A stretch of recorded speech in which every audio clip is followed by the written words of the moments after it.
Welcome, beloved Sangha, and thank you for joining the Jewel Ornament of Liberation series with Venerable Khenpo Tenzin. We'll begin today's teachings and commentary in the Yellow Garchen Buddhist Institute prayer book on page 4 and 5 with opening prayers. Until awakening, I take refuge in the Buddha, the Dharma, and the Supreme Assembly. By the merit of generosity and the other perfections, may I attain Buddhahood for the benefit of all beings.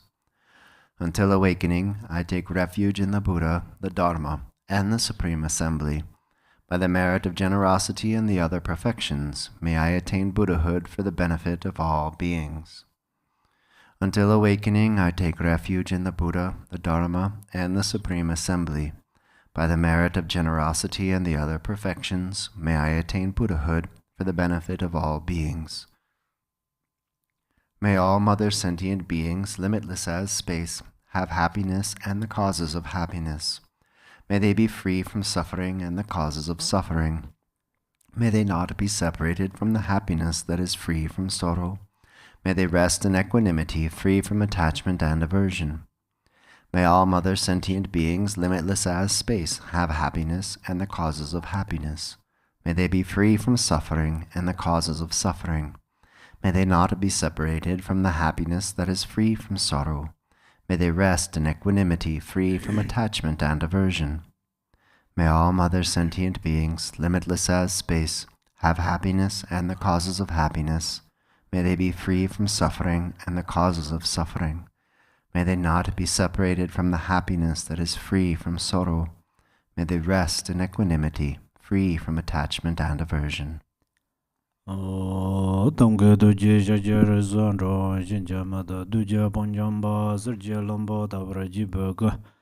Shakti Jarbe Jadang Zanzar, Dorjin Janjan, the Lona Rotang, Marbamala, Chije Gambo Ba, Pamodraba Jawan Gongba, Kajulama Namje Da Jonje, Danan Zerab Damje da Lama Labala, Jesus Zon, Lazon Yondin Jamzong Alawan, Dendre Donjin Repegele Zor. Dazolo Juson Rover Zinja Labdozor, Chua Lamdon Rover Zinja Labdozor, Lam Trua Zebra Zinja Labdos, Trua Ishizun Javara Zinja Labdozor, Gange Dinjan Javan Jong, Gaba me baje, me bache ba me bata, me ba unwa me bandro, Tade Dumen Dunjeme, Tribani Jesheden Ba, Zuba Zanje Mananje, Tamba de la Zanzardo, Trinchen, Zavala Majija, Kusun to Jasenlanda, Dage Julampede, Dage Demba Dansenje, Don La Bojan, Represenje La Dozor. Okay, dear brothers and sisters, we will teach and listen on the jewel ornaments,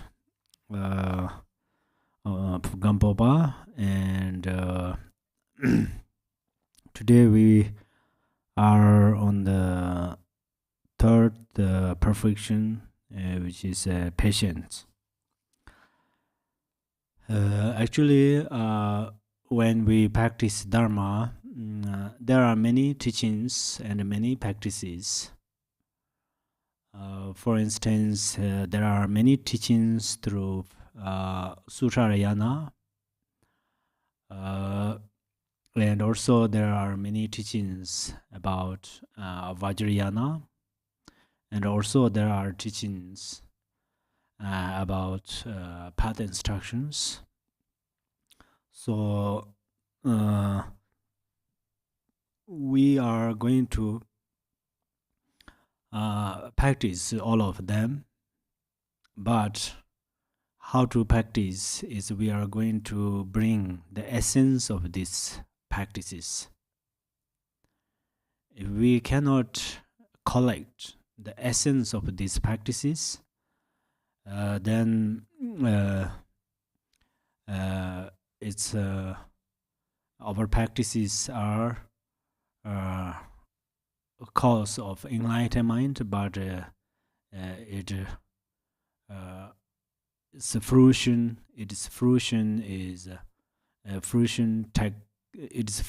takes time to ripen. So if we understand how to collect the essence of these practices, then this fruition, fruition of these practices are not far from us. So then what happen is, if we morning practice, we can liberate morning. If we practice evening, we can liberate evening. So that's where how to practice is important. Actually, all these practices are very, very um, profound practices. For instance, we are practice burning way of affections. Inside it says, in the heart of Dharma Dhatu, the fire of wisdom, awareness is lit upon the wood pile of self-grasping, burning away the afflictions and habitual tendencies of the one past or the person. So, pattern. Then the real fireplace is Dharma Dhatu. Dharma Dhatu is like an empty space. And then wisdom is like, actually it says wisdom of fire. So the fire burns all the firewood. And likewise, wisdom burns all afflictive emotions.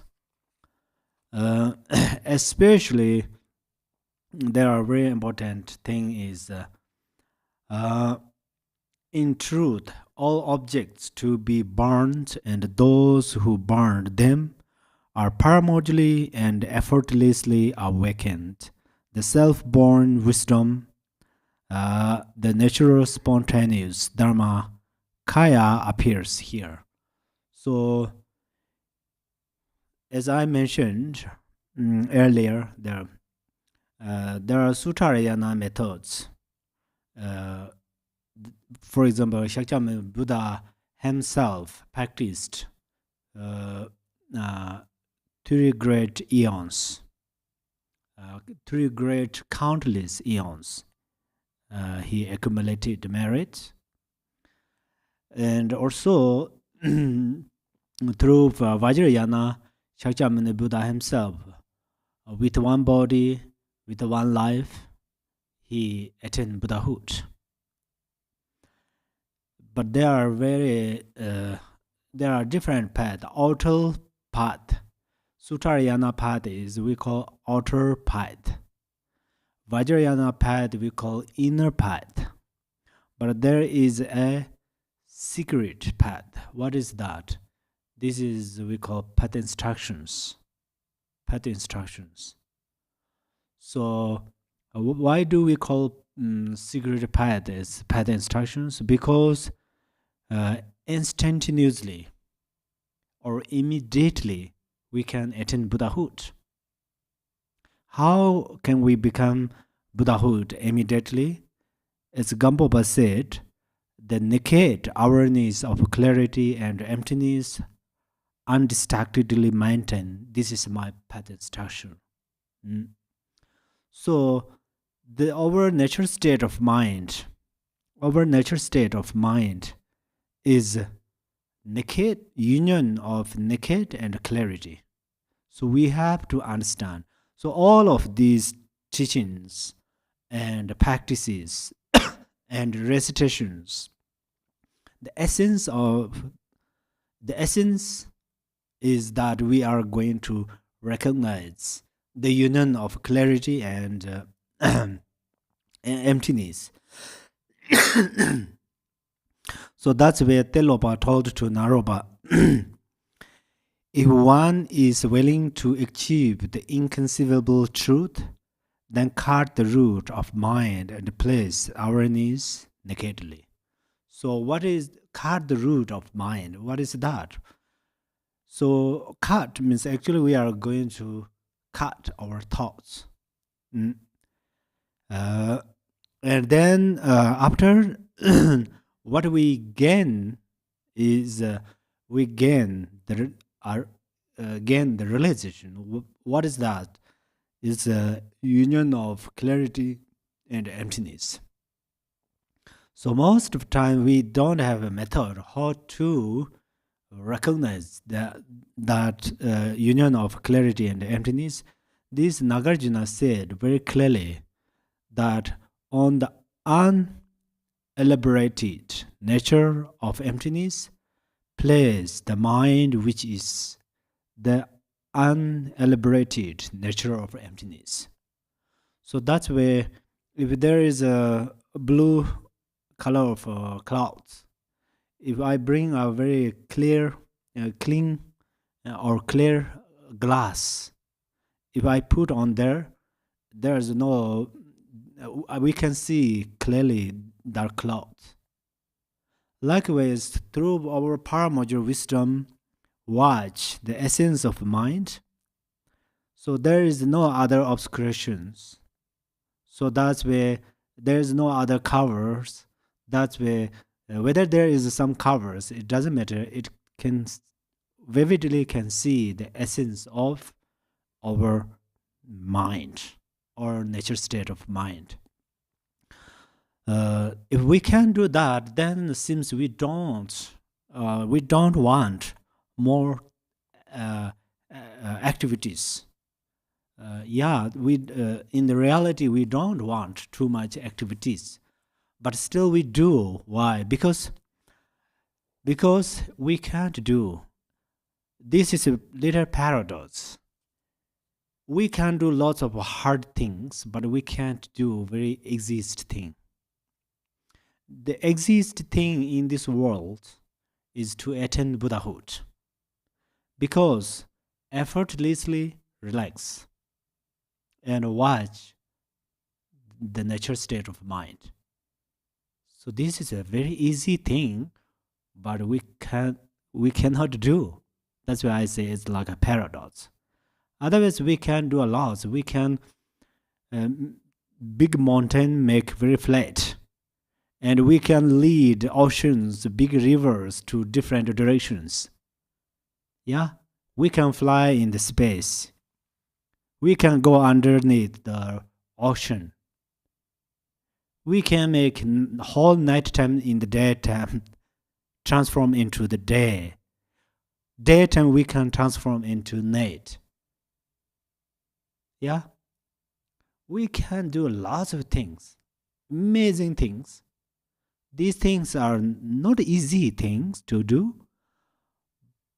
We can do, but one thing, very easiest thing we can't do, which means I asked, what are you doing? And you say, oh, I'm doing nothing, which means physically you are still. What are you thinking about?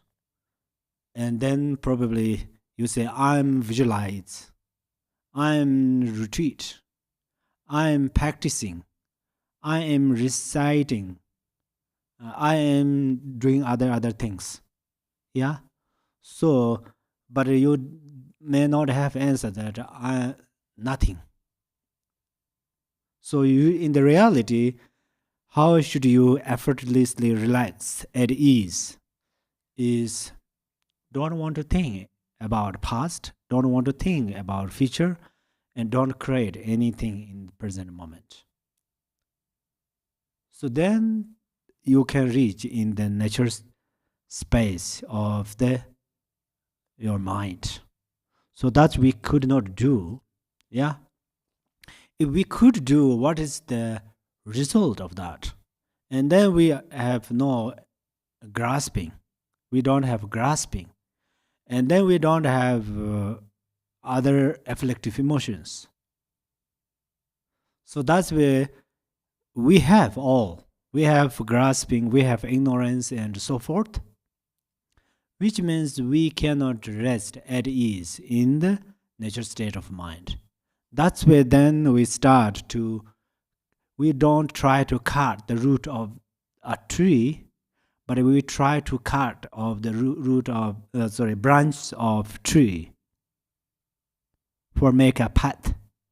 So this is our how to say very very simple methods, actually simple choice. This is a very kind of not great things. For instance, what we are doing, I mean, if we are going to go somewhere, we are going to make path. If there are many trees, stones, or some other thorns or so forth, we make smooth that road, which means we cannot fly over there. In brief, we cannot fly there.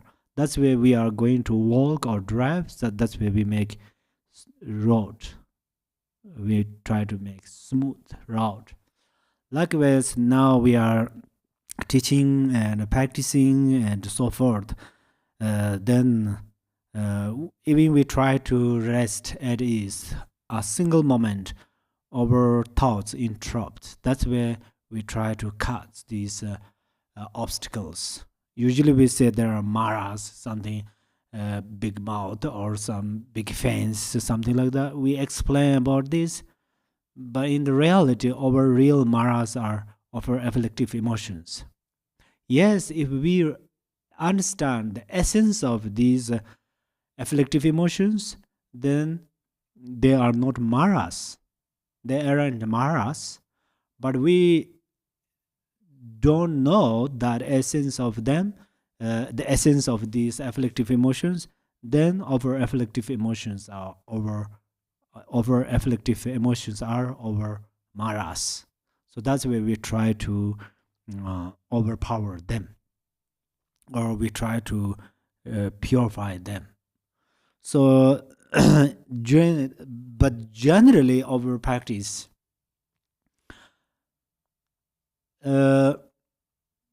self-grasping and ignorance. Yeah, ignorance is a very invisible thing.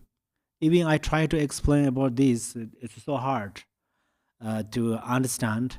But self-grasping is pretty visible thing, so we can make sense. I try to explain about this, and you make sense. You will be able to make sense through your reflecting and so forth. So if we are going to talk about self-grasping, suddenly we cannot remove it, because as I said that we are not practitioner of path of path instructions. I mean, we are, but we are not practice about that. Yeah, we are more practice Vajrayana. We are more practice about Sutarayana and reciting, chanting, teaching, discussing, debate, writing, so forth. Yeah. So therefore, in this case, we suddenly cannot reduce, we cannot purify self-grasping, because this is very strong. But what should we try is we are going to try to reduce self-grasping. Before first I practice Dharma, at that time I have like this my grasping is strong like that. But then after years later, or months later, weeks later, best thing is hours later, we try to reduce self-grasping. We don't try to purify it. We try to reduce self-grasping. So if we try to reduce self-grasping, we have less suffering. For instance, some I think it's continent or some place we directly not we don't have a grasp with that place, for example. Then if that place had has happened something there, we have less problems, less sufferings. So that's you. For example, if something happened on your thing to your things, I have less suffering. If same thing, for example, I give you a simple example. I have a cup and you have a cup. You have a cup. So these both same price. We bought we bought them together from shopping center and same price. Unfortunately, if your cup breaks your cup, I probably say, "Oh, it's not good," but I have less less tension. But if my cup breaks, I have more tensions. So that's where if we reduce, because you are my friend, you are my dharma friend, or you are my general friend. So if your cup breaks, of breaking, of course, I feel unhappy. If I feel happy, then my mind is malicious. That means very negative mind. But I regret or I think, oh, this is not okay. That's why I say, oh, but not like breaking my cup. Yeah. So that's where I have less suffering. However, so which means I have less grasping to your cup. I have strong grasping to my cup. That's where it happens something. I have more suffering. That's where we should learn through this way.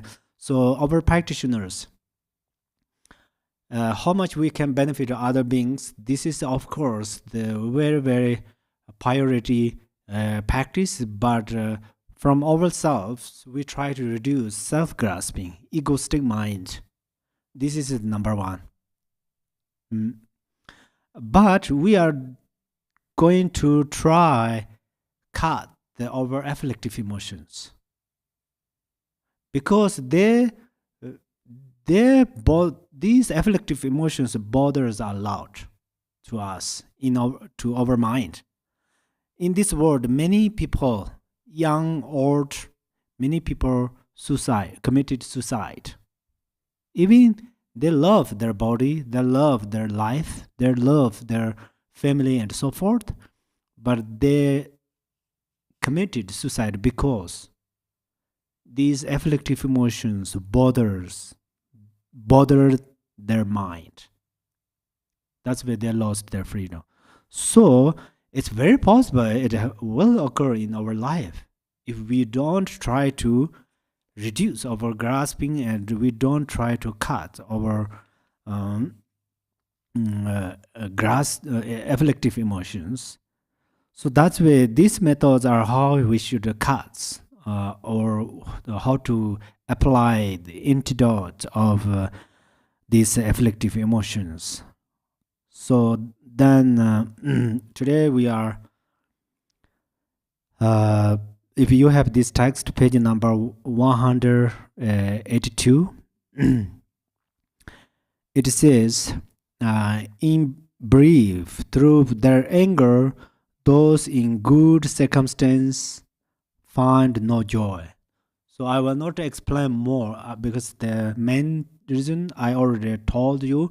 Then I read here and I will explain, but you understand clearly because your understanding is great. So then I'm reciting in English. Sometimes I a little bit mispronounce or something like that, but you have a great skill, so you will be able to understand. But I will try my best, okay? The anger dwelling within someone lacking forbearance, forbearance and patience are same, yeah?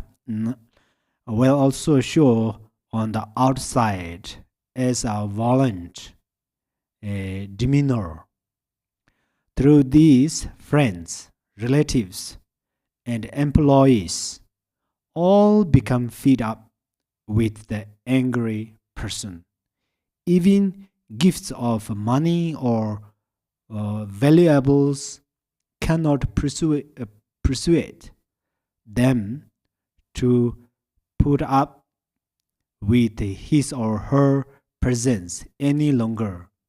Thus it says, friends and loved. Thus it says means in the Sutara. Okay, always you should know it says Sutara. Whose Sutara is whose speech? Shakyamuni Buddha's real speech is his Sutara. There is no debate. Sutara is for sure Buddha he said through his mouth. Friends and loved ones grow weary, even if lured through giving, they are not loyal. Yeah. So the fault of anger is like that. Furthermore, those lacking forbearance or patience lay themselves open the harmful forces. In other words, it's Mara, which then create obstacles for them. Therefore, the Bodhisattva collection says, a mind under the influence of anger is prey. This prey is Prey, yeah? Prey to harmful force and encounters obstacles. Right now we are talking about only one emotion. How harmful, how much harmful this emotion, you see? So we are already talked another emotion like a greed during the perfection of generosity. If we have greed, how much this greed harms to our life? If we practice perfection of generosity, and then how much we can benefit other beings and ourselves. So we already discussed on there. Moreover, if you like forbearance, you will not get the benefit of having all 6 perfections, the combination of which forms the path to Buddhahood. Thus you will not attain enlightenment. Therefore, the verse summary of the perfection of wisdom says, where there is anger and no forbearance, how can there be enlightenment? So enlightenment is always, if we are going to become enlightened, then these 6 perfections are always engaged or practiced. Whether we practice Vajrayana or Sutrayana, doesn't matter. These 6 perfections are engaging with them. And those practices. And or especially let us know, we practice one perfection like our tolerance. This practice is also related to other perfections. There are perfection of discipline, perfection of generosity, perfection of diligence, perfection of concentration, and perfection of wisdom. In contrast, the opposite of that, what happened? If you possess forbearance, it stands supreme among all the roots of virtue. Yeah. So if we practice forbearance or patience, then we have a great result. Therefore, it is said, there is no evil comparable to anger, and there is no fortitude like forbearance. Therefore, cultivate forbearance most earnestly by every means available. So, as it says, there is no evil comparable to anger. So that's with the opposite of this is also there is no benefit comparable to patience. So patience has lots of usually we say peaceful. Peaceful means first we are going to keep peaceful mind, and then that makes peaceful circumstance, and then that create peaceful world and so forth. So when angry emotion arises, peaceful mind is daydream, which means peaceful mind and angry emotions are opposite. They cannot exist. Peaceful mind and angry emotions are opposite. They cannot exist together. Besides this, if you are in doubt with forbearance, all sorts of happiness and well-being are found in everyday circumstance. Therefore, it is said, whoever through self-control overcomes anger will be happy in this and other lives.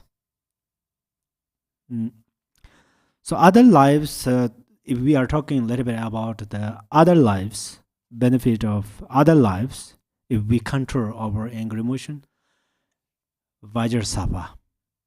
Vajrasattva is a very powerful Yidam deity. Very powerful.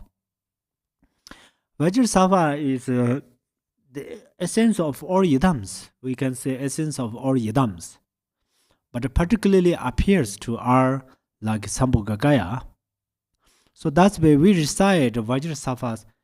There are many practices, there are many practices. But which practice, seriously,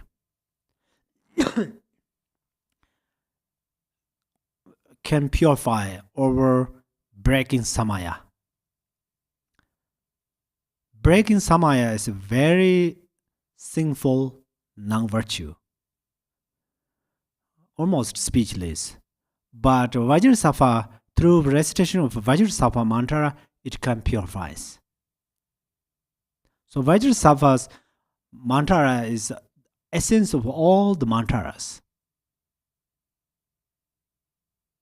That's where according to Vajrayana, we say in our body has 100 deities in each chakras: crown chakra, throat chakra, and the heart chakra, navel chakra, and secret chakras. There are 100 Yidam deities. So these 100 syllable mantras are seeds of all of these Yidams. For example, we call to someone's name, and then they answer to us. Likewise, we recite the mantra. The main reason is we are connecting to the Yidams, or we call their names. Yeah. So Vajrasattva is a very powerful Yidam. And then, but Vajrasattva purifies angry emotion. Through way of the practice of Sutarayana, he applied antidotes of angry emotion and purifies. And through way of practice, the Vajrayana, he tried to utilize angry emotion for improving his practices, which means try to see the essence of angry emotions. So, anyhow, Vajrasattva is a very, very powerful Yidam deity. He also, because he overpowered the angry emotion. Overpowered, probably I'm not sure overpower is okay here to anyhow Vajrasattva purified angry emotion. So that's where before Vajrasattva became Vajrasattva has angry emotion, had angry emotion. It's same like us. So at that time Vajrasattva also has a Buddha nature.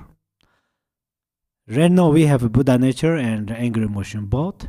So then we had recite this practice. We recite these mantras, or we practices to purify this angry emotion, we will become Vajrasattva. We will become Vajrasattva. Furthermore, if you possess forbearance, you will attain the unsurpassable enlightenment. Thus, it says in the meeting of Father and Son Sutara. Knowing anger is not the way of the Buddhas. It's very easy to memory. Yeah? Anger is not the way of Buddhas. That's number one. And cultivating loving kindness is all circumstance. Enlightenment will arise. Yeah. So if you memorize this or you keep this in your write on a piece of paper and keep this in your room, it will become path instruction. It always helps you. Actually, different people has different emotions. Everybody has emotions, but some emotion is strong. So that's where which emotions more bothers you, you try to fight with this emotion more. This is then you can keep peaceful life.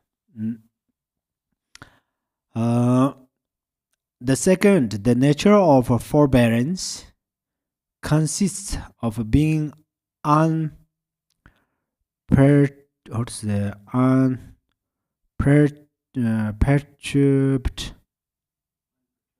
unperturbed by anything. Unperturbed, thank you. Unperturbed. Actually, this meaning is you should little bit ignore when someone bothers you. Otherwise, Shantideva says in way of Bodhisattva, it says, first I try to say in Tibetan, Zerejin Nubamang. Zerejin means very sensitive person, you know. Making little things, it makes lots of bored. Yeah. And then everything can affect to you. Every actions, every situations can affect to you. So that's where you keep this being unperturbed. So a little bit calm down, relax. If someone doing lots of good things, of course say thank you and those things for the benefit of other beings, but in your mind keep little bit balance. So over physically, if we have balance about temperature, our temperature is balanced, then we have no fever, no headache, no cough. But our body is unbalanced through temperature, sometimes too heat, sometimes too cold, and so forth. That's where we have fevers, headache, and so forth. Likewise, in the mind, if we don't have balance, equanimity, those people have lots of problems. But not only their problems, those kind of habit, these habits create lots of harmful situation to others. That's really have to be mindful. We should be mindful. Sometimes unknowingly, we create lots of problems. We create lots of uncomfortable circumstance. Unknowingly, because of our habit. Sometimes we think, oh, I'm going to make a very good thing, something, and there are unbalance, you know. Unreasonably create negative karma. Because we have we have lots of negative karmas. For that reason, we are in the samsara. So now we try to reduce these negative karmas. We don't try to create extra negative karma. The reason is right now my voice is not so sweet. I say we have lots of negative karma, still we create negative karma is not good. The sound is not sweet, but the sound is very temporary, like an echo. But negative, if we create negative karma, this fruition or result happen to ourselves in our life. This fruition never occur to other. Even we cannot share our negative karma with our lovely parents or lovely friends. It's very similar. It's like a death penalty or something is ready to death. One is in a bedroom or hospital, and the friends, relatives, gurus, spiritual masters come the round of you, and they some cry, some give bad instructions, how much they try, but one should go alone. One should go alone. So karma means like that. Otherwise, I go, you don't go. you are very important, you should stay. Or I will spend someone instead of you. Or I spend it very, very kind of valuable things, expensive things. Oh, please, you don't go next life. We really need you. So I give my iPad or my laptops or my all these things, my cars or house. There's no way, yeah? No way. So that's where karma means like that. If we cultivate many causes for reducing our life, and then our life becomes short life, yeah? So everything's are in our hands. So here's the unperturbed. This is very important. Bodhisattva levels says to have no regard for material gains and no dual solely, SOLELY, solely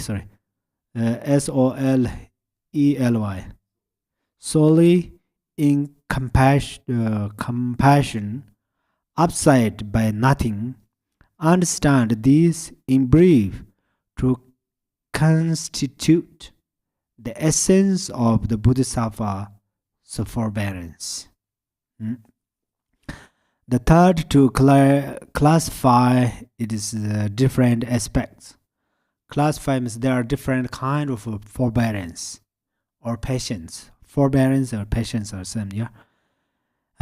Different aspects. Forbearance is threefold. There are many, but included in three. One, forbearance when confronted with harmful beings.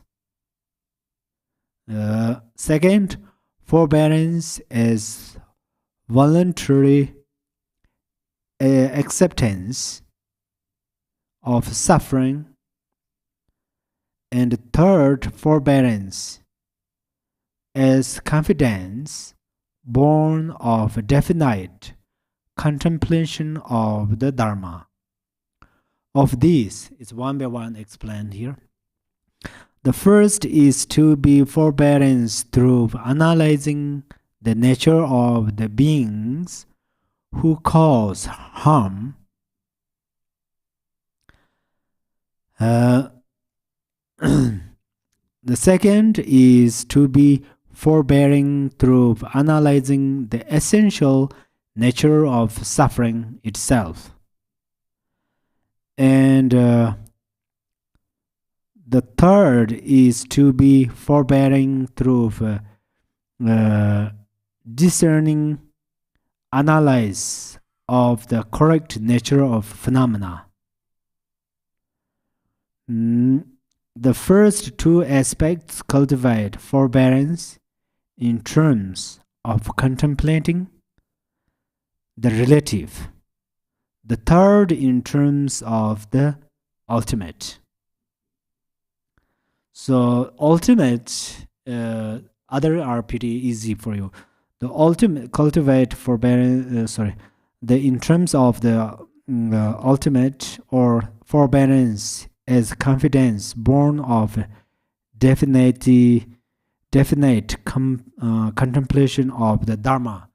So which means we are going to recognize the essence. For example, someone make some harmful activities, so we should recognize the essence of that activity and essence of our mind are same, no difference. If they are no difference, then they cannot affect to us. If we realize that. For example, in the night, we are sleeping. If we understand dream is a dream,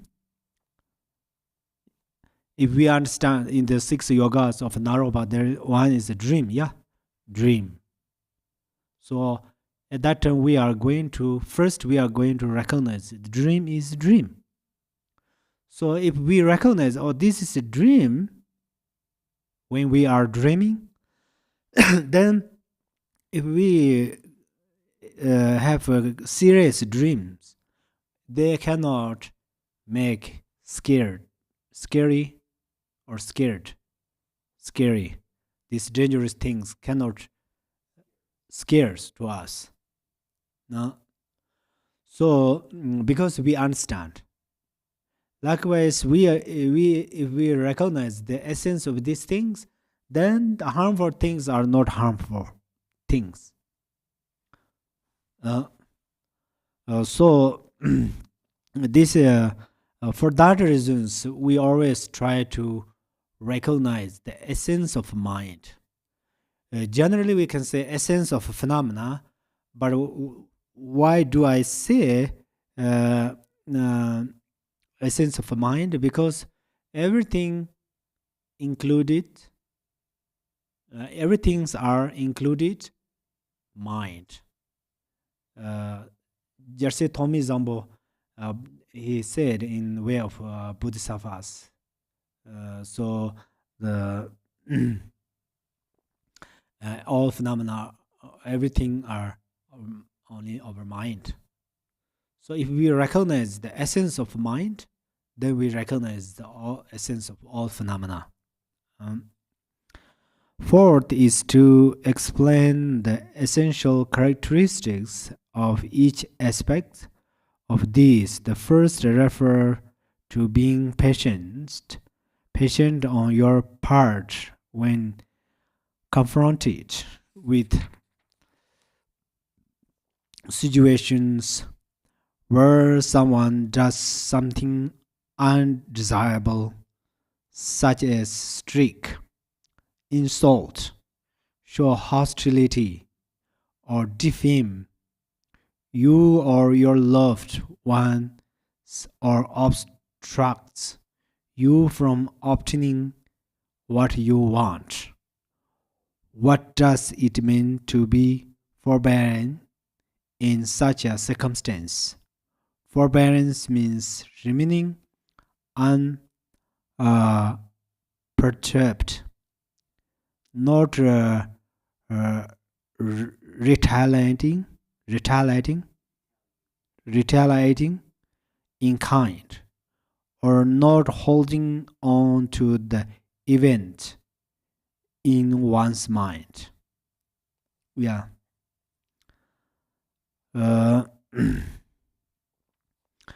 Oh, he or she made like this to me, or my friends, or my relatives, or my family. So we have this kind of a resentment. Then resentment is actually imprinting of angry emotion. From resentment, angry emotion will arise.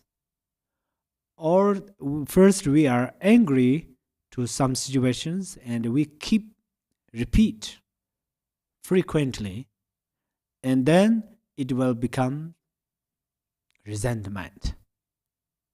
And then we have more reasons because he or she does that for my friend, my loved one, my family, or me.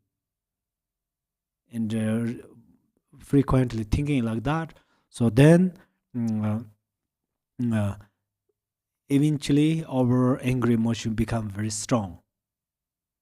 So this is from our practitioners. How should we practice the unperturbed, which means the past is past, just ignore.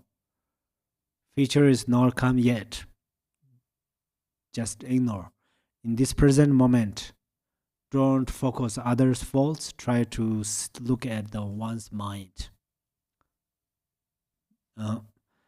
And then other side also should be very careful.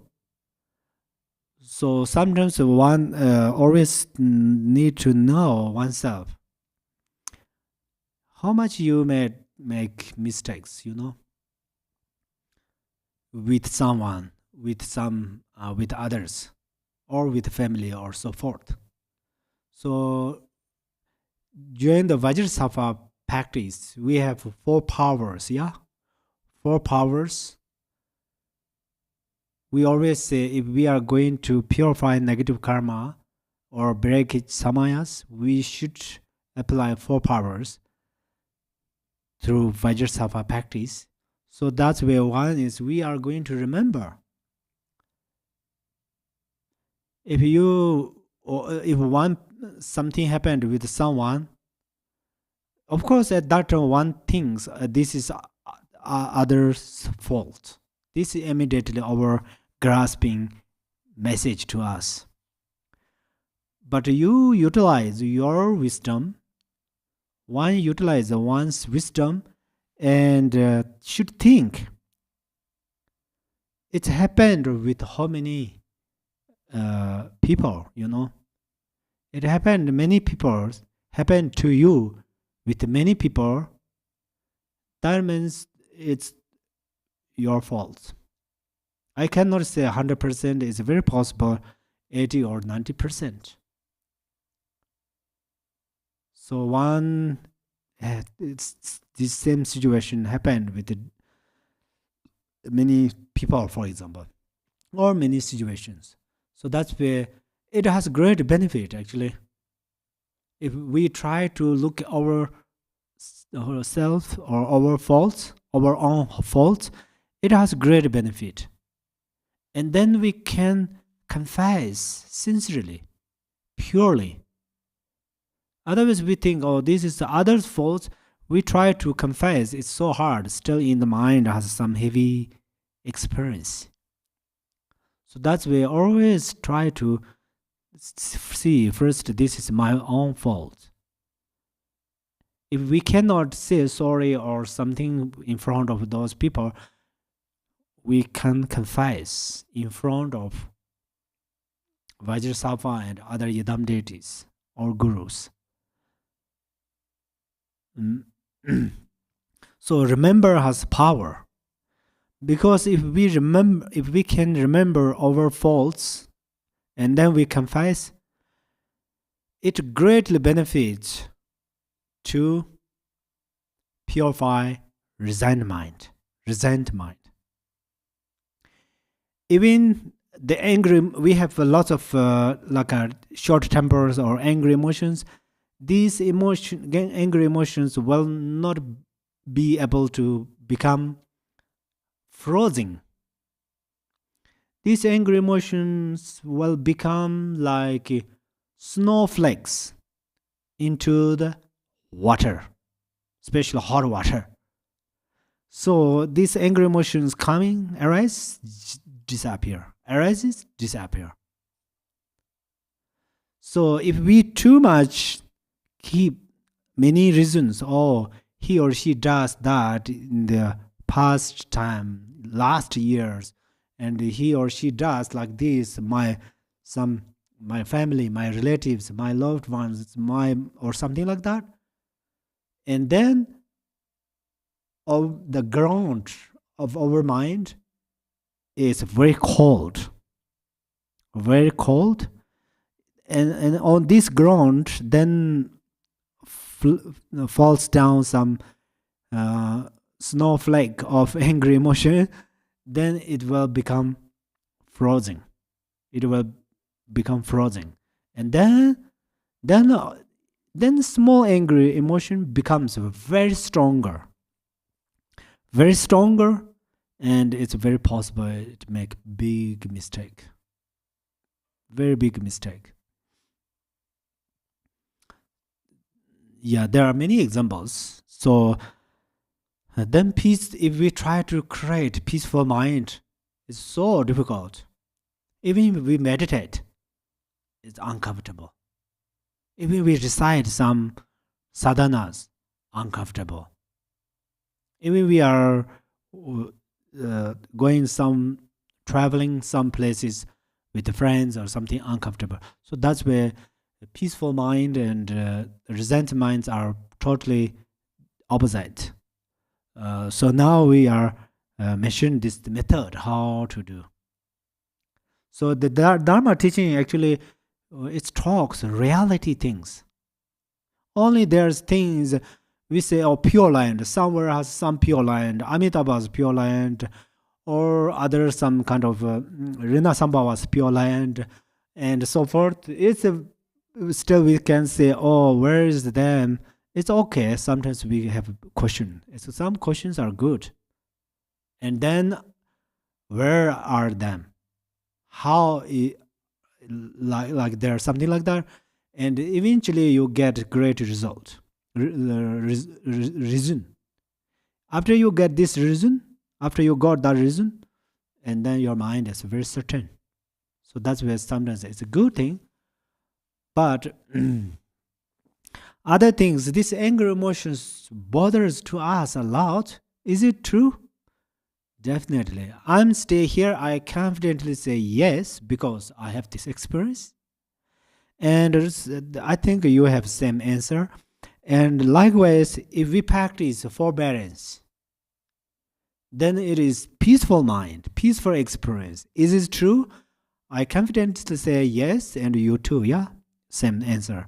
So that's where in the Dharma, especially this Suttarayana methods are very true. It mentioned very true situations. That's where we say Buddha is a great scientist. Because Buddha analyzed, examined, and then he found result. And then he taught. There is a little different thing happened is Buddha first he analyzed. Really. We have proved that he was with his we can say wife. He was with his wife, and he just looking through window side. His expression is like unhappy. And then she asked, "What happened to you?" He said, "I'm searching suffering." So that's where then she said, "Are you crazy? Everybody try to forget suffering, but you are searching suffering. So are you crazy?" Something like that, she said. So in the reality, Buddha is not crazy, yeah? And then he found the cause of suffering. So first, the Buddha taught the Four Noble Truth. What is the first truth? You should understand the truth of suffering. Truth of suffering means truth, suffering, two words. Suffering and it is truth. Suffering is, what is suffering? How it is? How are they occurring? Okay, they are occurring through afflictive emotions. And then what is truth? In the reality, this is fake. This is not true. It is illusion. Buddha realized that after he practiced, and then he started to teach. So then slowly our practitioners, sometimes of course it happened because this is a long journey. So that's where first we don't analyze, don't examine perfectly, and then doing lots of things after we try to do it little feels uncomfortable. Sometimes it happen, but in the reality, if we how to say, clarify these afflictive emotions, and then pure lines are not so far. Right now we feel the pure lines are far, Amitabha's pure lines are far. Amitabha's pure lines are not far because we have a path, we have a special way to go there. We found it, and then we practice more, and then we found, oh, Amitabha's pure line is in our mind, because its path is in our body. The main channel, center channel, is the path of Amitabha's pure line. Who should go there? Our consciousness. How can it goes there? Then through practice. So that's where everything is very close. Everything exists in our mind, and then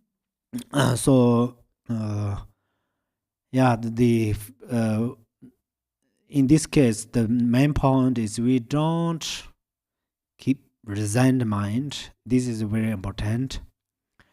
According to Master Shantideva's teachings, we are taught to cultivate forbearance on the base of considering, number one, the fact that the other person, the aggressor,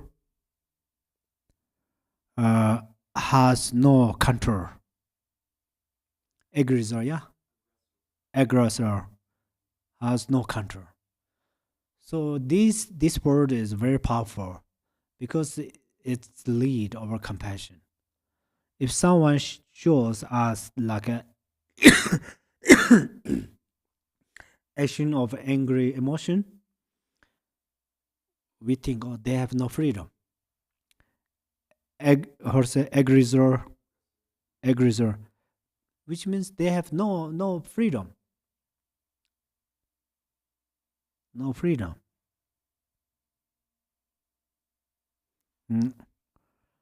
Then second, the fault due to your own karma. Oh, great things. Yeah, we can believe in karma through practice, to forbearance through this way. Otherwise, 100,000 times we say, you should believe karma, you should believe karma. Can't. So someone makes some bad things to us, and then we start to patience. And why should I be practice forbearance? Because perhaps it occurs from my previous life's karma. So then we trust in karma, yeah? Third, the fault of your physical existence. So that is also a very important thing. Physical, what is fault of our physical existence? Yeah? Because this body, we say I. Always we say I. Where is I? We always say here. I'm here. So that means we think this body is I. Eventually, our friends not betray to us. Our friends, especially Dharma friends, will not deceive us. But who deceive us? This body deceives us. Because this body gets sick, unhealthy. At that moment, this body will not support to our consciousness. This body is established 5 elements, actually 4 elements. the part of the blood is ready to dissolve into the water.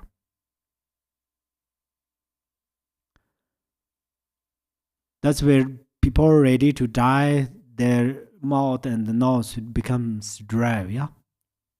And also, there is an element of fire, it's ready to go away. So sometimes the cold weather comes, at that time, the warmness runs away from our body. So likewise, then there's other elements.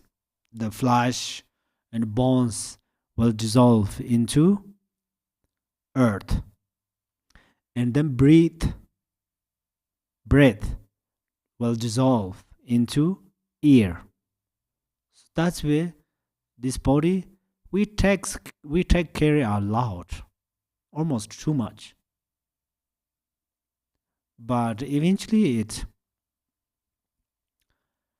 deceives us. So that's where, for that reasons, we are angry through others' bad or strange expressions or actions. Yeah. But if we utilize this body, as Marpa said, if we do not recognize the qualities of these 5 aggregates, they are 5 elements. But if we recognize the quality of this body or 5 aggregates then they are the 5 family Buddhas. So if we utilize very well, then we can, of course, we can utilize this body for cause of enlightenment. Even some Pure Land, there are some, maybe you heard, there's many practitioners in historically, they did not give up their body. They did not separate their body and mind, and they directly went to the Kachushin. Kachushin is one Pure Land. One Pure Land. There they directly went. And then these great the practitioners, even the Sutarayana practitioners, there remains only nails and hairs, that's all. Their body completely, we say, disappear, but they went. Their body also can attain enlightenment, which means they are freedom from the mind. So mind can do everything. So that's where some great practitioners, for them, this Mother Earth is Pure Land. So some great practitioners that right now there's His Eminence Ngachir Rinpoche and many great gurus in Tibet, when they were in the prison, they say prison is like a Pure Land. They say prison is real Pure Land, because so that's where the mind is very powerful. Mind is very powerful, so mind can do everything. Yeah, so that's where it's a Mahamudra teaching. It says that samsara and nirvana are no different. If one understand the essence of samsara, this is nirvana. Yeah, so we have like that power.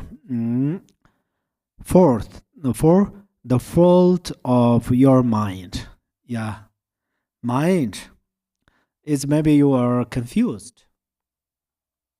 Sometimes you say, I say mind is Buddha or mind is everything. Sometimes the fault of your mind. What is that? In the Dzogchen Chimbo teaching, he said that mind,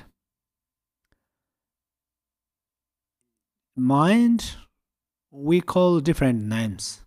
Sometimes I, sometimes we call I, sometimes grasping, sometimes we call selflessness, sometimes we call it the intrinsic awareness, or Rigpa and Kundzambo, Vajradhara, and so forth. That means one how recognize that right now we don't know the essence of mind. At that time, the mind is grasping. If we know essence of mind, mind is Dharmakaya. Mm. So when we are angry, we remember my mind is fault. Probably I misunderstand. He or she doesn't do like that. Something like that. Then we have less angry emotion. Number 5, how there is no different of fault. Yeah, this is also very smart method, great method. Okay, someone harms or cultivates some negative situation because this is their faults, because they follow their afflictive emotions. And here, if we are angry or unhappy with that, there is also our faults. Mm. Then number 6, the particle all utilize, how to say, probably it's utility, maybe utility. The particular utility, this means how should we think? Oh, you make faults to me. I mean, you makes me unhappy. You cultivate kind of, you help me to arise my angry emotion. So feel thank you. I arise my angry emotions, so that's where I practice forbearance or tolerance. That's where I become patient. So always you helped me. So think like that, then we are not angry. Number 7, the innermost kindness. Innermost kindness is, Buddha said that, Milarepa said that, your sponsors and I will become enlightened together. We have this auspicious interdependence. Milarepa said that. And Buddha also said, I'm so grateful for all mother thinking beings. Because of you, I became enlightened. Because Buddha generated bodhicitta and compassion, so forth. That the Buddhas will be delighted. And number 8. So this is important. We always say, oh, most of these our practitioners, kind of this, not always, but most of the time, what we think, I like Idams, I like Buddhas. We little bit ignore mother thinking beings. So this part is very important. If you really believe in Buddha and you really want to make happy Buddhas, as here it says, that the Buddhas will be delighted. And so you should help mother thinking beings. Especially in this case, you should practice forbearance.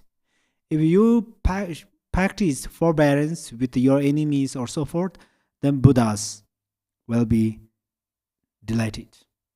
Delighted means very happy, yeah? Very happy. Otherwise, we offer lots of things to Buddhas. Buddha not sure we offer these things. Buddha knows we offer these things for what. Sometimes we think, may I offer these things and I will I will become rich or I will become famous.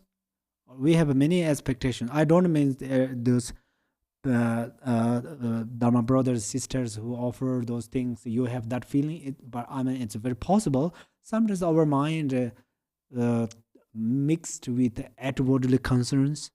So that's where best thing is we practice forbearance, for example, with our enemies or some who hatred to us, even destroy our Dharma practices.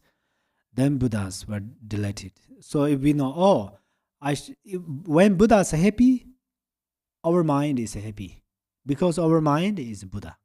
Buddha is our mind. Number 9, the tremendous benefit. So, tremendous. So these vocabularies are very unique. Yeah, really. Because tremendous benefit means if we are angry to someone, at the same time try to practice forbearance or being forbearing, it's really not easy. This is so difficult. So that's why if we can't do that, then it has a great benefit. So generally we say practice forbearance, or we think, oh, I really should be forbearance something. These are preparations and hopes. For example, spiritual teacher says we should be forbearance, and we think, oh, I hope. This is our hope. And we make plan. Well, this is, we just prepare. But in the real situation occur on the shoulder or in front of our eyes, if we do, then it has great benefit. Especially these families between parents and children, so forth, the practice forbearance, then peaceful family is there. Okay, for the first, the fact that the aggressor has no counter reflect. Those who do me, those who do me harm have lost control of themselves through anger, as did Devadatta toward the Buddha. Anger is such that people lose, or maybe loss, or resent when something they do not like occurs. Since they are not in control of their acts, it is inappropriate to retaliate. Therefore, it says, okay, Devadatta, maybe you heard Buddha has two, Devadatta and Ananda. Ananda is a very unique Buddha's disciple, but his relative. Ananda is Buddha's relative, and Devadatta is Buddha's relative. Devadatta whole life, almost Buddha's whole life, he destroyed to the Buddha. When Buddha was child, Devadatta destroyed a lot. Usually we think it's Devadatta's fault, but we learn this Buddha's life stories. It's actually first fault is not his fault. It's his karma. It's a subject of compassion. He is a subject of compassion, not subject of anger. His parents fault. This fault was his parents.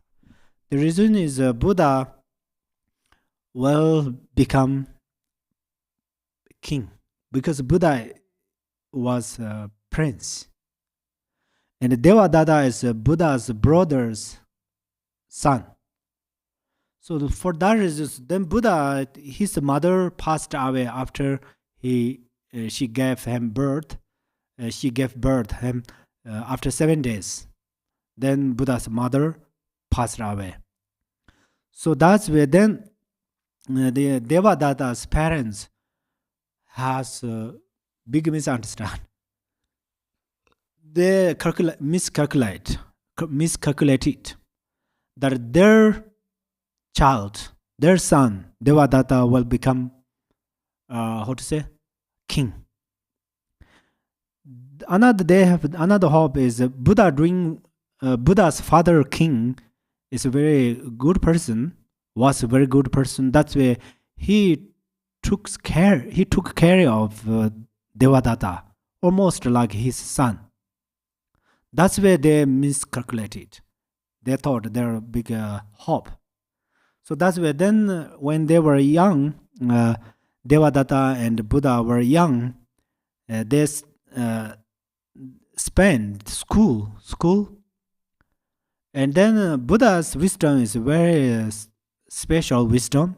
He easily learned everything, whatever his master taught. But Devadatta was not like that. And then another like physical skills and other or these teachings, then there were big difference. Devadatta more disrespect to his masters. Sometimes he fought. But Buddha is when he was young. What his name is? Shakyamuni Buddha. I suddenly forgot it. Anyhow,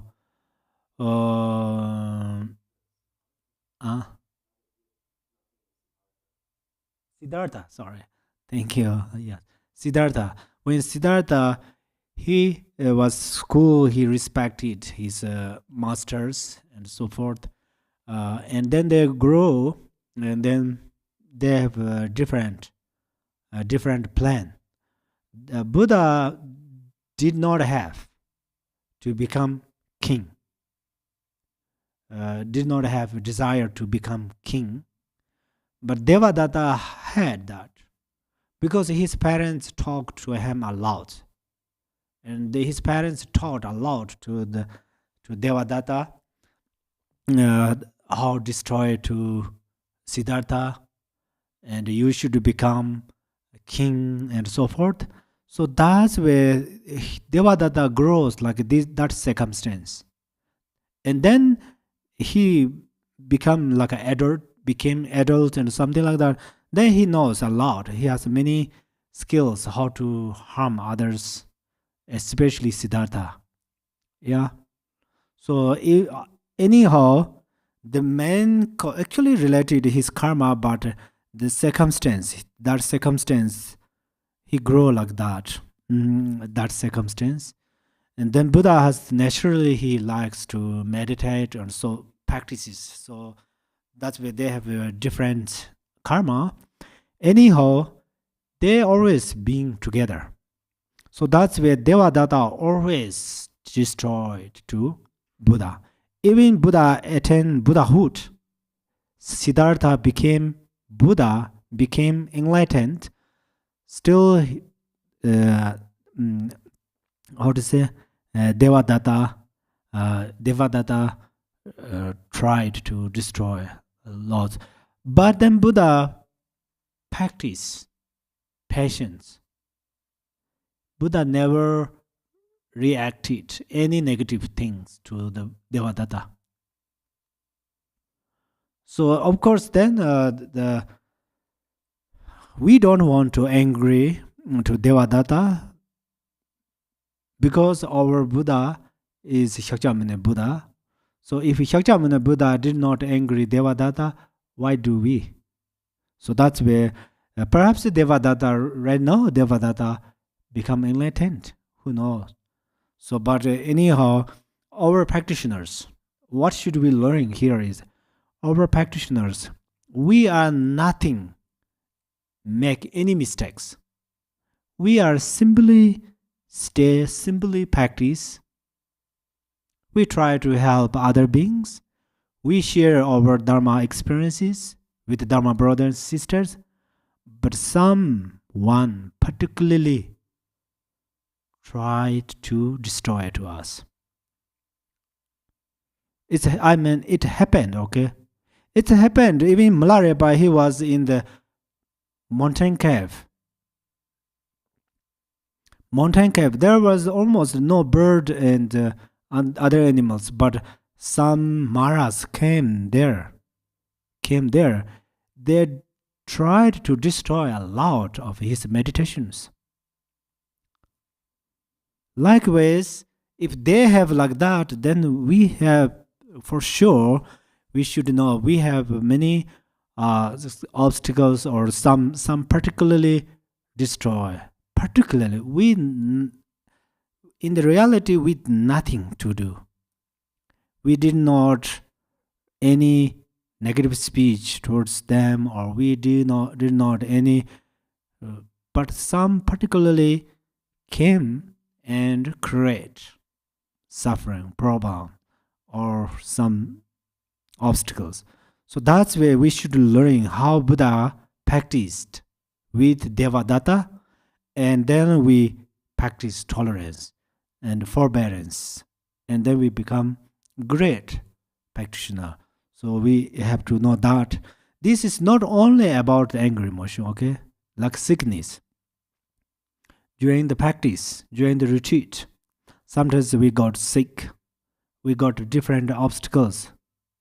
So anytime we are going through, as in the Shantideva said, that we are going to kind of voluntarily, we accept these things. Perhaps this is my karma. Perhaps this, of course, it's okay. It will happen. Something like that.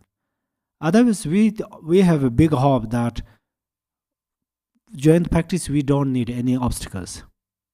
If we have this expectation, then the obstacles occur, we cannot practice forbearance with them.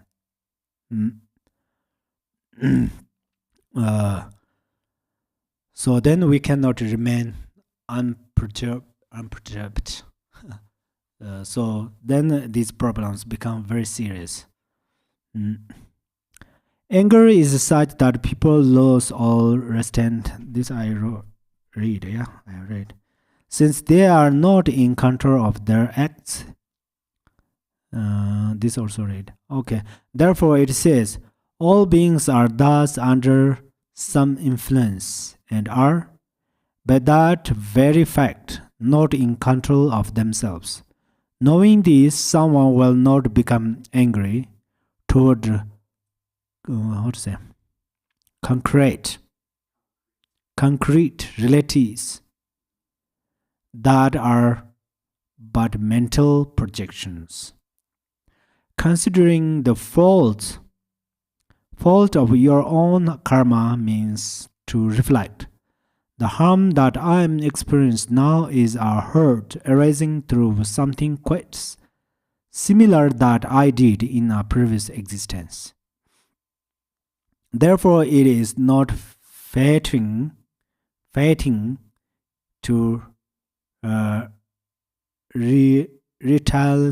retaliate against someone else for the mistakes of my own bad karma.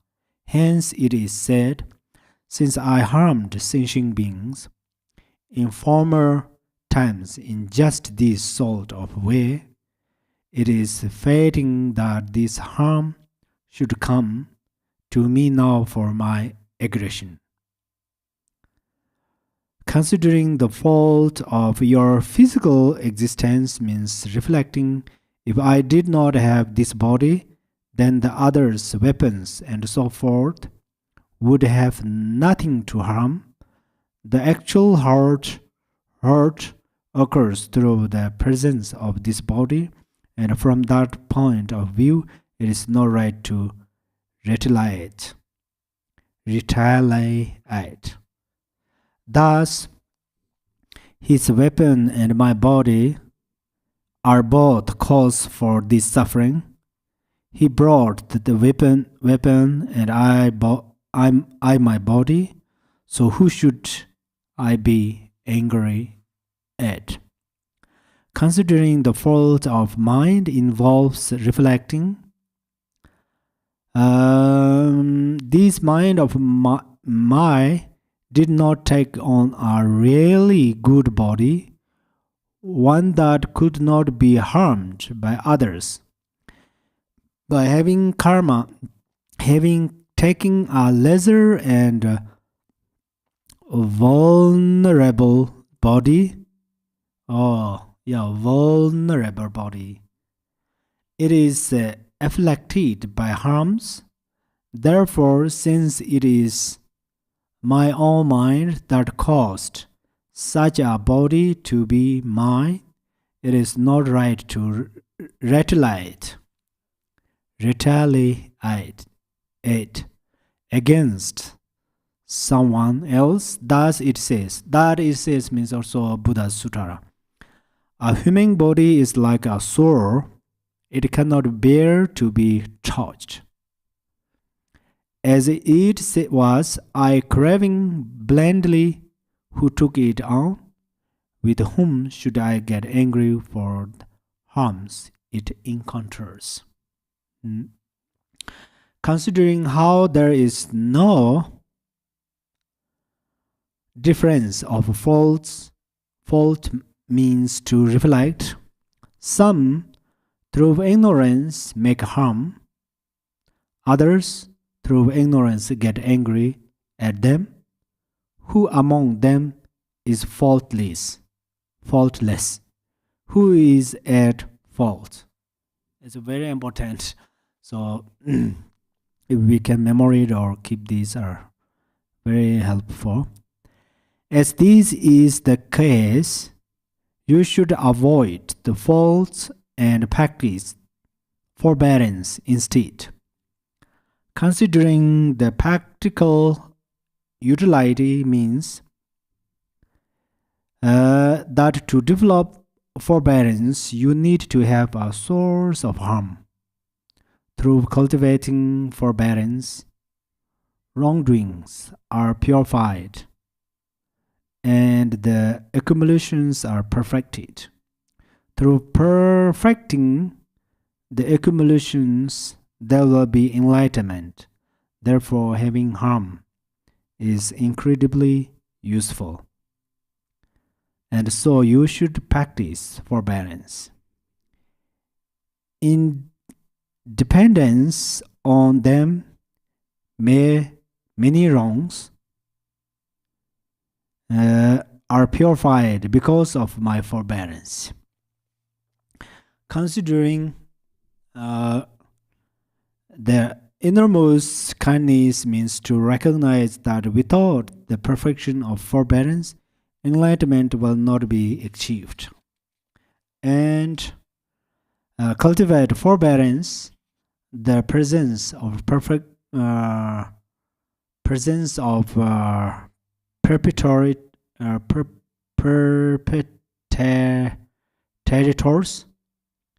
of harm is indispensable. Therefore, this person, the agent of harm, is a most kind Dharma support. Hence, you should be forbearance towards him. It says, I should be joyful about my enemy because he supports my bodhicitta practice. By achieving forbearance through them, both of us will receive its result. Since he is the cause of my forbearance, he deserves its result first. So kind of this verse, then many people says Dharma and mundane Dharma activity and the mundane activities are different, and we should separate. Dharma practitioners should become like only monastics or something, and the lay practitioners can't practice some thought like that. But we should understand this benefit of forbearance. These are methods. So if you can utilize all methods one by one, it's wonderful. But at least one method you prefer. You have many. There are many methods. Among them, you prefer one of these. Which one you can more practice? If you are a lay practitioner, you can't do some method. You can't utilize some methods. It's okay. You can utilize other methods. So there are many wonderful methods. Yeah. Considering that the Buddhas will be delighted. Furthermore, the Buddhas are the most steadfast of friends and benefit us immeasurably. What way is there to repay their kindness other than by respecting beings? Yeah. Considering the tremendous benefit, these who show respect in many ways thereby cross excellently to the other shore. Bodhisattva's levels teach us to cultivate forbearance on the basis of developing 5 recognitions. It says, number 1, recognize the perpetrator of the harm as someone dear to your hearts. Number 2, as a mere phenomenal reality. Number 3, as impermanent. Number 4, as suffering and as someone to be utterly cared for.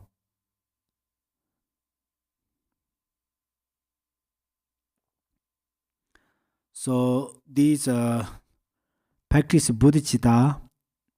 When we practice bodhicitta, for example, we practice yamitaga.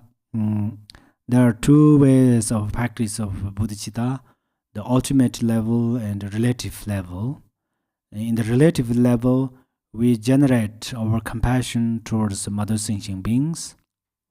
So that's why we say Om Ekayama Chakti Song, Ekayama Chakti Song, which means song means protect. We should protect all this. The opposite of this Ekayama Chakti do means repelling. So repelling means we don't want to repelling some maras from some directions, which means our egoistic mind, our negative, like a covetousness or some malicious thought and so forth. So that's how we practice bodhicitta, through relative truth. And ultimate truth, we practice syllable Hong. We meditate Hong syllable, one chakra, the heart chakra or navel chakra or below there. We meditate. At that time, our mind enters, mind or consciousness enters into the Hong syllable Hong. So that's where during the Amitaga practice, there we wrote the Hong syllable inside us. Ni is the essence of our mind, or our life, so or our consciousness, the representative of our consciousness. That's where when we focus syllable Hong, and then this our consciousness automatically enters in the mandala of Yamitaga or Hong syllable. That's where we have less obstacles and so forth. And the ultimate level, things are included Hong syllable. There's no sentient being, no Buddha, no Bodhisattvas. Everything are Hong syllable. And then what is Hong syllable? Hong syllable is our mind. What is our mind? Our mind is Rigpa, Kunduzambo, or Vajradhara. So that's where this is the ultimate bodhicitta. We always should practice these 2 kinds of bodhicittas. Recognizing the harmer as someone dear to your heart means that these beings who are at present causing harm were not like these in former lives. Then they were parents, relatives, or teachers, and there is not one of them who was not at one time your mother. In that sense, they have been helpful and beneficial to a degree that no one should ever calculate, and hence it is not right to retaliate against the sort of trouble they are making at present. Forbearance can be found through relating to the situation in these terms. I already explained this part. Recognizing the harmer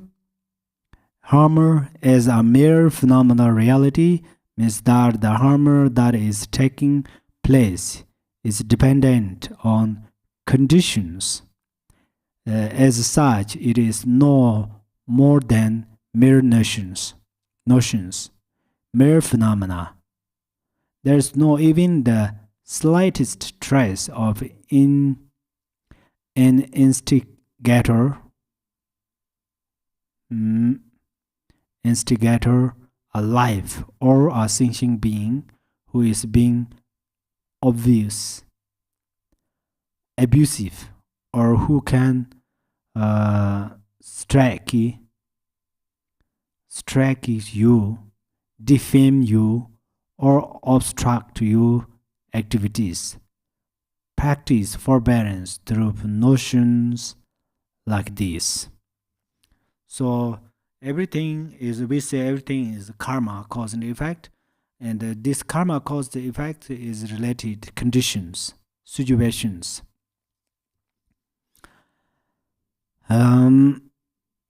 Recognizing the harmer is impermanent means to contemplate thus. This is also very important. So the thing is, sometimes we are practicing different practices, but as this morning I mentioned, we are going to bring the essence of this practice comes together. This is important. Otherwise, we practice impermanence. Yeah. But someone makes angry, we cannot apply this experience. So here it says, very important thing is, if someone destroys to you, this destruction or this person's action or this person's background are impermanent. So sooner or later, it will disappear. It will change. So you see, there are many happened if we research historically. Some are very good friends and then later they become enemies. Some are very serious enemies, later they become friends. There are a lot like this. Yeah. So same situation, everything are impermanent. So sometimes we don't want to reply harmful activities because of their impermanence. Their own impermanent punish them instead of us. So if we think like that, then we can generate compassion. First, they cultivate a very negative karma, and then impermanent punish to them. So that's where we can generate compassion. Sentient beings are impermanent. They are mortal, and the greatest harm that can befall them is to lose their lives. Thus, you can practice forbearance by contemplating that there is no need to kill them, since they will die anyway, due to the very nature of their existence. Recognizing the harmer's suffering, every sentient being is afflicted by the three types of suffering. Think that you should be removing sufferings and not creating further more ones. So these three kind of suffering means the suffering of suffering. They lost something, their possessions, and they got sick, something like that. This is like a suffering of suffering. Change of suffering means the temporary happiness. They found some good things for temporarily, and then after they lost that opportunity, they're suffering. They suffer. So this is change of suffering. And then pervasive, provide suffering. It means the whole of the body from crown to the feet, or whole life. There is suffering. Actually, this suffering is the cause of the whole sufferings. So all beings are covered by these sufferings. So we think we don't want to create extra suffering. Yeah, recognizing the harm suffering every sentient being is recognizing the harmer as someone to be utterly carried for means thinking. Since I have taken the Bodhisattva vow, I should be working for the welfare of all sentient beings. Bearing this in mind, hold every sentient being very dear to your heart with a fondness like you have for your own spouse.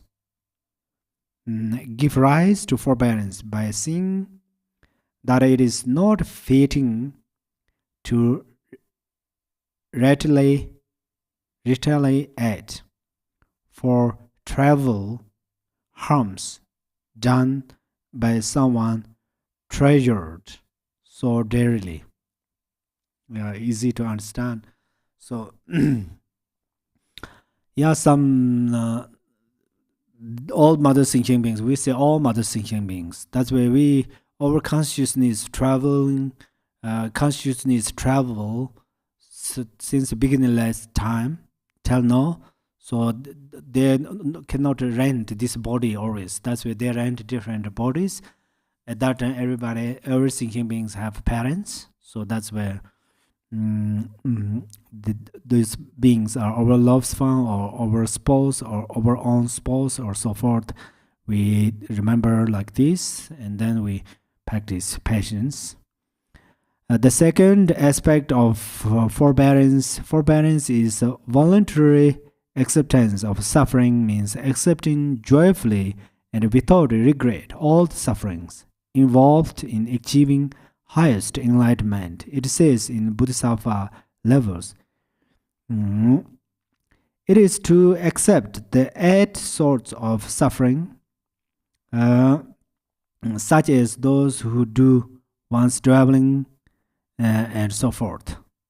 Due to one's traveling and so forth. So actually the sufferings are because of they are my karma.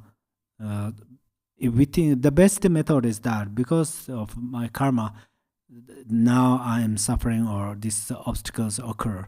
If we think like that, then these sufferings have less power, cannot affect strongly in our life. The main point here are to accept the suffering encountered in one's efforts to acquire dharma robes, alms, and so forth, following becoming a renunciate the sufferings faced in one's efforts in making offerings to and respectfully serving the most precious refuges and gurus, in studying the Dharma, in explaining it, in reciting texts, in meditating, in striving in yoga during the first and last parts of the night, instead of sleeping, in working for the welfare of others in the 11 ways mentioned above, and so forth, and to do so without being discouraged by such factors as physical hardship, exhaustion, heat, cold, hunger, thirst, or mental anxiety, An analogy of such a voluntary acceptance is to be found in the way someone is glad to receive a painful treatment, such as blood-letting or moxibustion, moxibustion, in order to carry off serious illness. Guide to the Bodhisattva's way of life says of this. In brief, we voluntarily accept any problems. This is a great method to reduce fruition of suffering, which means that we experience less suffering. That's where these wonderful masters like this Tommy, just say Tommy Zambo, and he said that if I am sick, I'm happy because it reduces my negative karmas. Yeah, so there are many masters said like that, and then Zapata particularly has a special method about how to accept these negative fruitions, voluntarily how to accept, voluntary acceptance or something like that. And also this Mahamudara teachings has also particularly Mahamudara teachings through 4 yogas. Yeah, in these teachings of 4 yogas, they're particularly mentioned about how to accept this. Actually, it's accept or how to take those problems during the practice. So these are very important. Anyhow, this acceptance, it will not purify the cause of sufferings, but it purifies or reduces powers of fruitions. When we really experience, we are experiencing suffering. At that time, we accept them. It's less effect. So this is a great method. Then the way of Bodhisattva, what it says is, the suffering of my achieving enlightenment is limited. It is like the suffering of reflected on the body by surgery. To rid it of in unbearably painful internal ailment. Someone who accepts the suffering involved in the Dharma development and who manages to swing the battle with samsara and defeat the enemy, the afflictions, is a truly great hero. Actually, we call Manjushri great hero, which means Manjushri purifies the cause of sufferings. In this case, we call him great hero. Another is he recognizes. Manjushri means actually our wisdom. So Manjushri recognizes the essence of all phenomena. So that's what we call the hero, great hero. There are some people renowned in the world as heroes, but there is really no comparison because they only defeat ordinary enemies who by their very mortal nature will be slaughtered by death anyway. What they achieve is like striking a corpse with a weapon. The guide to the Bodhisattva way of life says, by slaughtering reservations about any sort of suffering, you defeat the enemies, anger, hatred, and so on. Someone who achieves that victory is a real hero. The rest is akin to slaying a corpse. Akin to slaying a corpse. Thank you. The third aspect, forbearance, is confidence born of definite contemplation of the Dharma, is explained in Bodhisattva levels in terms of confidence with respect to 8 factors, such as the qualities of the 3 jewels.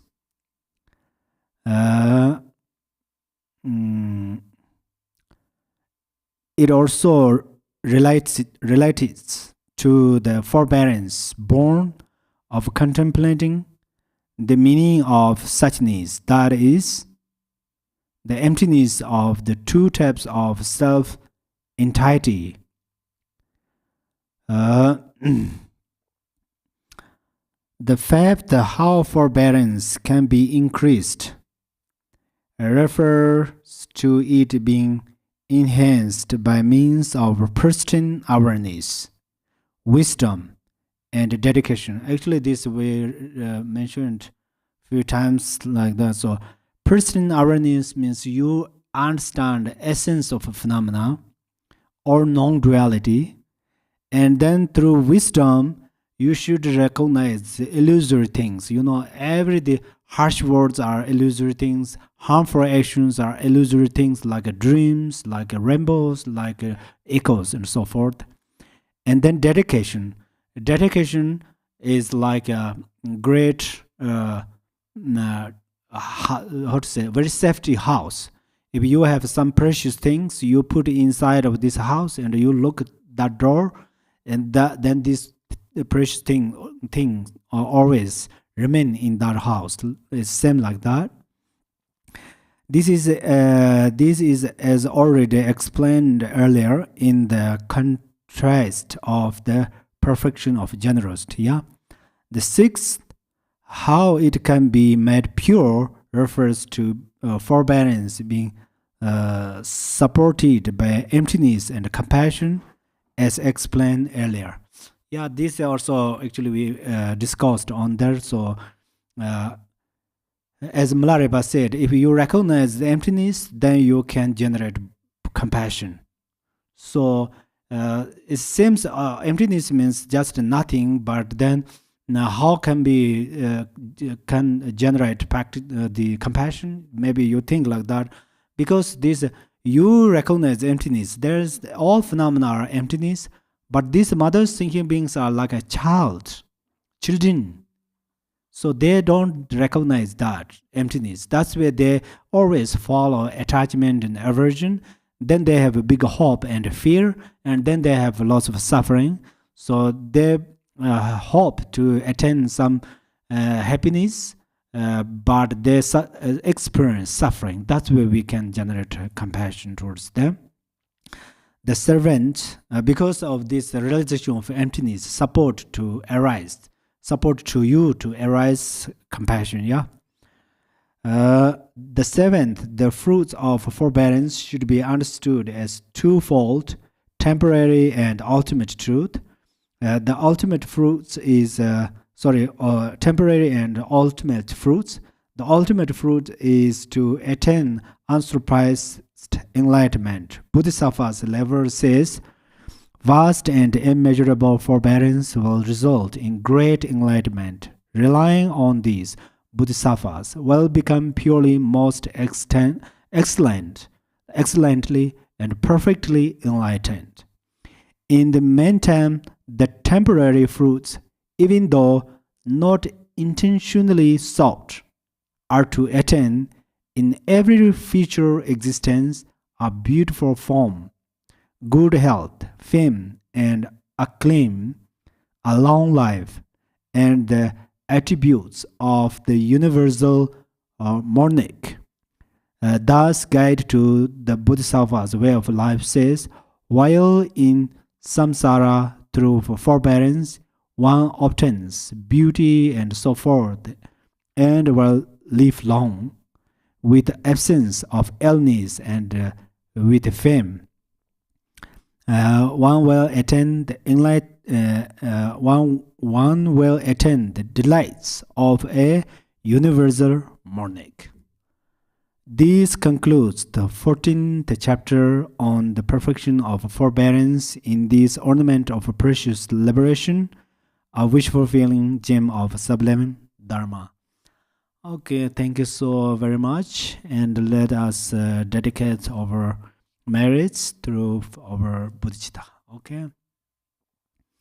Chancho semcho rinpoche ma chi pa nan ji je je pa nyam par me par ya ko ne kong de be var jo.